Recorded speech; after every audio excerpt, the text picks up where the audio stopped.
Ah, hello. Are you here for something off the shelf, or do you need something forged? Excuse me, Master Zhang.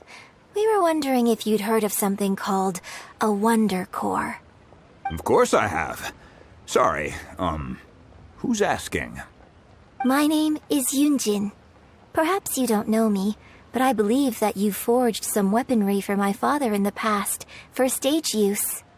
Yunjin? Stage use? Oh, so you must be Miss Yoon. Sorry, my brain's finally caught up. It's not used to doing much beyond bashing a hammer all day. Everyone's heard of you, Miss Yoon, even folks who don't make it to the opera all that often. Like myself. So, you're here to ask about wonder cores, huh? As it happens, I do know how to make them. Matter of fact, I made some for Lady Ningguang back when she was building the original Jade Chamber. The types of ore needed to make wonder cores are a little hard to come by. Lady Ningguang supplied them herself last time. I don't suppose you've brought any yourselves? No, we were gonna ask you what kinds of ore we need. Sure. Well, you'll need two kinds. Star Splinter Iron and Subrosium. If I remember correctly, Lady Ningguang sourced her Star Splinter Iron from the Mount Tianheng area. They say it resonates with visions.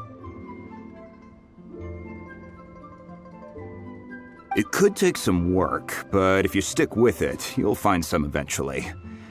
As for the Subrosium, though, that's trickier. It's all but unheard of on the market. I'm really not sure. Sorry. What I've heard is that the people around Mount Tianheng have some sort of magic trick that can pinpoint the location of the stuff. Of course, it's probably just hearsay. If you want my advice, start by looking for Star Splinter Iron around Mount Tianheng. And if you run into any locals, ask them a few questions about Subrosium. Mount Tianheng. Interestingly enough, the story of the divine damsel of devastation also takes place on that mountain. I hear the view there is quite spectacular. A favorite destination of the Adepti, in fact. Perhaps it can give me some inspiration. Let's not delay. We should head straight there. I came to Mount Tianheng once with my father as a child. I remember it being such a long climb that I could barely feel my legs by the time we reached the top. This is quite a trip down memory lane for me. Look at these majestic towering peaks and the gently flowing streams. It's like setting foot in paradise. No wonder the legend of the divine damsel of devastation is said to have taken place here. Adepti wander oft where mortals seldom stride. Indeed, this looks like a place that one might expect to be frequented by Adepti. The Divine Damsel of Devastation is your upcoming opera, right? And the story takes place in Mount Tianheng. Seems like you have a real connection with this place. What's the story about, though? It's the story of a girl becoming a hero. Cool! A hero story? They're Paimon's favorite! The legend first arose in this area. It is said that there used to be a prosperous village on the mountain. In that village, there was a loving couple who were completely devoted to one another. One day, a terrifying monster appeared.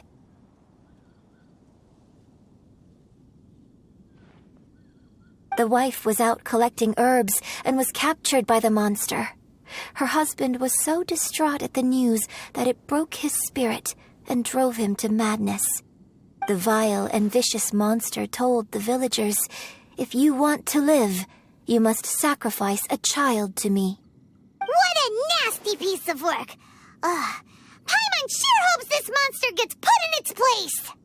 But the monster was so terrible and so strong that all within the village were terrified of it. They had no choice but to give in to the monster's demand. Just while they were discussing whose child would be given over to the monster, a little girl suddenly stood up and came forward. No! Don't do Unbeknownst to anybody else, she was concealing an exorcist's blade. She approached the monster's lair, feigning fear and trepidation. When she finally arrived, she courageously drew her sword and entered into a fierce struggle with the monster, from which she eventually emerged as the victor. Her extraordinary abilities drew the attention of the Adepti, and they took her as one of their own. Her story became the stuff of legends. But alas, the paths of mortals and Adepti seldom cross, and she would never again re-enter the mortal world. And so, destined to grace the mortal realm for but a brief moment, she vanished like a wisp of smoke into thin air. I really like this story.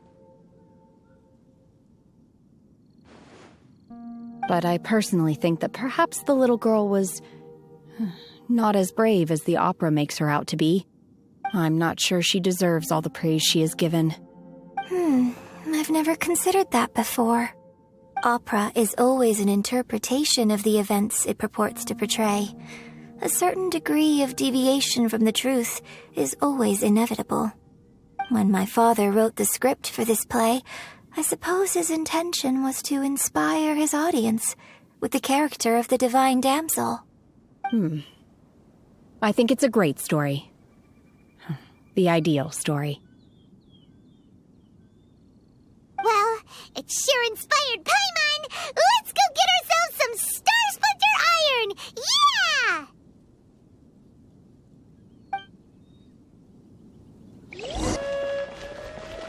This should be enough Star Splinter Iron. Now we just need to find that Subrosium. I think I saw a village on our way here. Master Zhang said we should ask the locals for help. Why don't we try there? Hey, there really is someone here. Yunjin, looks like you were right. Excuse us, sir. Can we ask you something? Huh. He didn't seem to catch that. Hello, sir. We were just passing by and wanted to ask if you happen to know anything about Subrosium.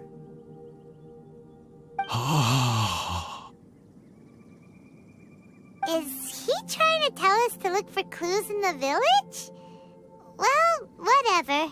Guess we're on our own here. Shenhua, Yunjin, let's have a look around. Sorry, you can go ahead without me. I'd like to have a word with this gentleman. If that's okay with you, Uncle Mingjin. It's... Shenhe. Shenhe. You're alive. The rumors were true. So, all these years? I'm sorry, I don't know how to find Subrosium, but I think you can find some information in the village. This place is deserted now. No one ever comes here. So you can rummage around all you want. Huh? You know this guy, Shenhua? Thank you, kind sir. We'll go and take a look around. Don't worry. Mingjin has no ill intention towards Miss Shenhe. She'll be quite safe. Okay, then let's see what we can find in this village.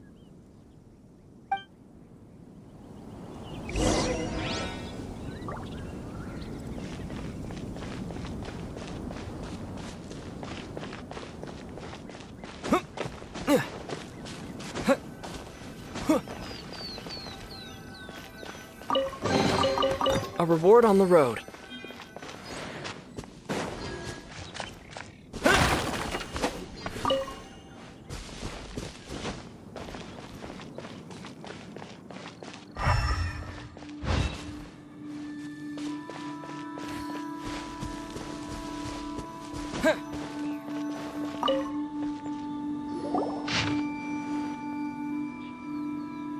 The remains of a god, an abandoned village, Mount Tianheng.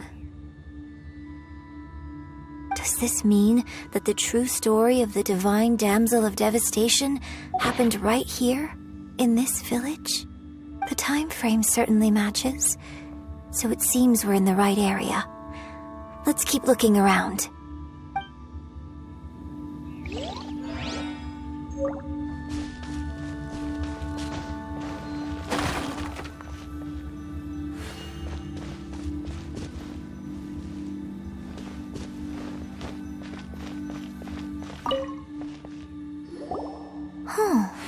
What's this?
So, Shenhe is the divine damsel?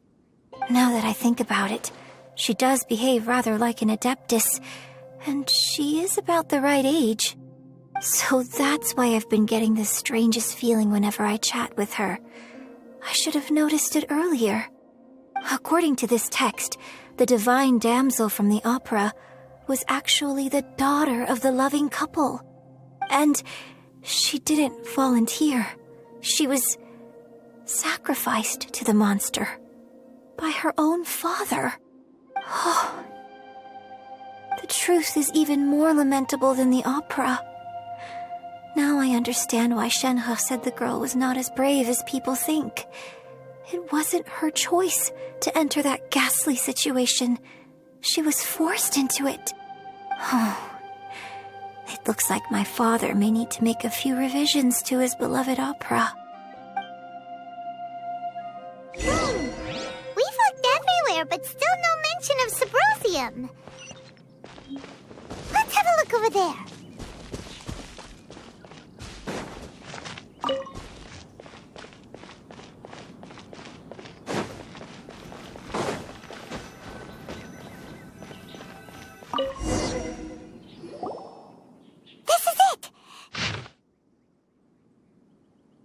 So basically, we need to go to the middle of the lake south of Mount Tianheng at dusk, and we'll find us some Symposium. Let's go back and tell Shenhe the news.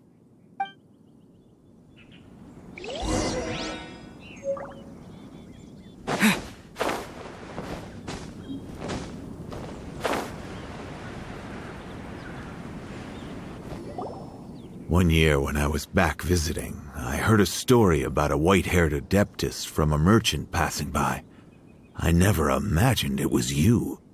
I was a very close friend of your father's. I could have stopped him from performing the summoning ritual. I had plenty of chances, but I couldn't bring myself to stand up to him.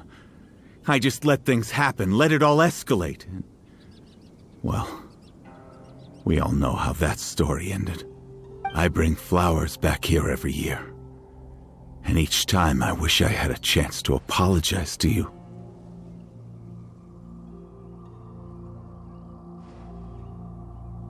Apologize for what?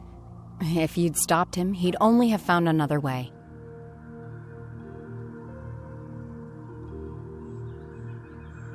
There is nothing he wouldn't have done for his true love. Nothing. Do you still hate him? I don't know what I feel. I'm told my fate is to bear the curse of calamity, so my master bound my soul with red ropes to curb my aggression. But it also dampened my emotions, making me dispassionate, like the Adepti. So if you ask me how I feel about the past, if I hate my father or not, The truth is, I feel nothing at all. It must have been so tough for you all these years. Shenhe, we're back! Oh, then I will leave you all in peace. Shenhe, it brings me some solace knowing that you are okay. I'll tell you more about the old times next time we meet. Thanks, mister. We found some info in the end.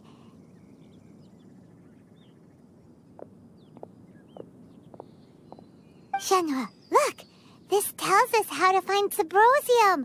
All we gotta do is go to the middle of that lake. Let's go then.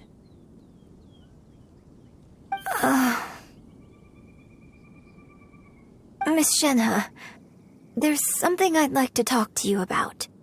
Just now, in the village, we found your father's diary. It turns out that many of the details in the divine damsel of devastation are not true to the facts. So I'd like to change them. Why? I know I say that opera always deviates from the truth, but now that the main character is standing right here in front of me, I cannot simply dismiss your lived experience in favor of my father's fiction. It's okay. I like your version.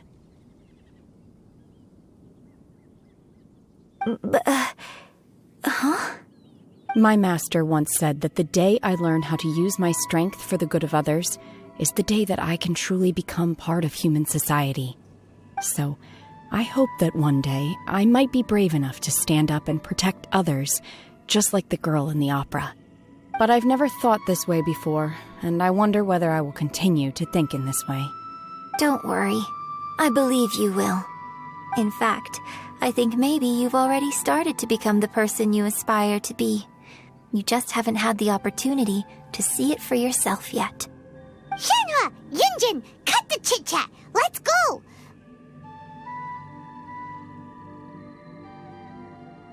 We can't let someone else beat us to it!